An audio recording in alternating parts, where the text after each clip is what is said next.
సోనం వాంగ్‌చుక్ వాస్తవంగా మొన్న చాలా రోజుల పాటు అసలు ఈ ఉద్యమం ఇప్పటిదాకా జరిగింది. ఈ ధర్మేంద్ర ప్రధాన్ రాజీనామా జరిగింది.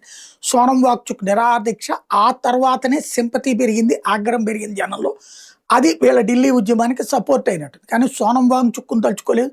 ఇక్కడ విజయం తమదంటే తమదన్నటువంటి జబ్బలు జరుచుకునే పనిలో అభిజిత్ దుప్కే ఉన్నాడు. సౌరవ్ ఉన్నాడు. సోనం వాంగ్‌చుక్ ఆసుపత్రికెళ్ళి పరామర్శించే తీరిక, ఓపిక కూడా వీళ్ళకి లేదు. చివరికి సోనం వాంగ్‌చుక్‌ని కలిసి దీక్ష విరమింపజేసింది నడ్డా. ఆ తర్వాత సోనం వాంగ్‌చుక్ ప్రభుత్వానికి పాజిటివ్‌గా మాట్లాడడం బిగించేశాడు.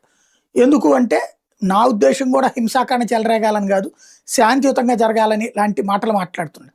అది నచ్చట్లేదు వీళ్ళకి. అందులో భాగంగానే కీలకమైన వ్యాఖ్యలు చేసుకొస్తున్నారు. ఏదైతే సోనం వాంగ్‌చుక్ ఇప్పుడు తాజాగా ఈ వందే భారత్‌లో వెళ్తూ చీనాబ్ నది మీద నుంచి ప్రపంచంలో అతిపెద్దదైనటువంటి వంతెన మీద నుంచి వెళ్తూ ఓ వీడియో చేస్తే పచ్చి బూతులు తిడతా పోస్టులు పెట్టినోళ్ళందరూ కూడా కాక్రోచ్ జనతా పార్టీ మద్దతుదారులు, కమ్యూనిస్ట్ మద్దతుదారులు. ఇప్పుడు సోనం వాంగ్‌చుక్ వాళ్ళకి ఒక విలన్.